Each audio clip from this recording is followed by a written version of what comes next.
ایک روایت میں ہے کہ حضرت امام جعفر صادق رحمہ اللہ تعالی علیہ نے فرمایا کہ میں نے رسول اللہ صلی اللہ تعالی علیہ وسلم سے سنا کہ کلونجی موت کے علاوہ ہر مرض کا علاج ہے۔ ہمارے ایک صاحب ہیں، وہ پلمبر ہیں، اپنے بھائی کے بارے میں کہنے لگے کہ 75 سال کی عمر میں وہ فوت ہوئے۔ ان کے بارے میں کہنے لگے کہ ساری عمر میرے بھائی کی جیب میں ایک ڈبیا ہوتی تھی چھوٹی سی،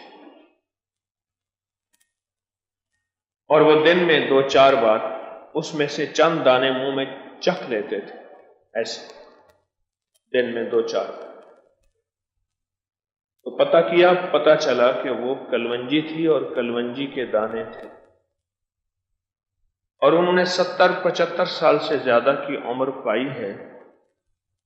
وہ کہتے ہیں آج تک بیمار نہیں ہوئے، اور کلونجی کی وجہ سے وہ ہمیشہ صحت مند رہے۔ آج ہی ہمارے ایک دوست ہیں، ان سے اس موضوع پہ بات ہو رہی تھی، بڑی اچھی بات کہی انہوں نے۔ کہنے لگے لوگ کہتے ہیں کلونجی گرم ہے۔ تو کہا کہ میں نے ان سے پوچھا کہ آج کیا کھایا، تو کہنے لگے میتھی کھائی۔ میں نے کتاب میں میتھی کی تاثیر کو کھول کے دکھایا کہ میتھی تو کلونجی سے زیادہ گرم ہے۔ اور کیا کھائے؟ انڈے کھائے، وہ تو اس سے زیادہ ہے۔ اور دن میں 2-3 چائے تو ایسی پی جانا، اور 10-15-20-30 چائے پینے والے بھی موجود ہیں، وہ بھی گرم ہے۔ ہم اپنی غذاؤں میں چیزوں میں تڑکا لگاتے ہیں، وہ بھی گرم ہے۔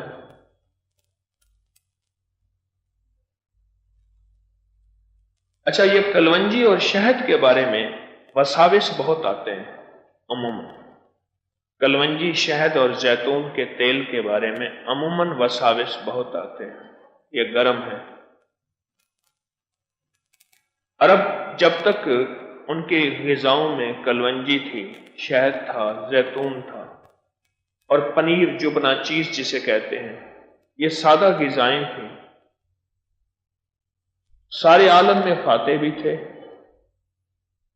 اور عبادات میں بھی آگے تھے۔ بڑی تفسیریں، کتابیں، حدیث، فقہ، اعمال، ذکر، تسبیحات، یہ ساری چیزیں وہ کرتے تھے۔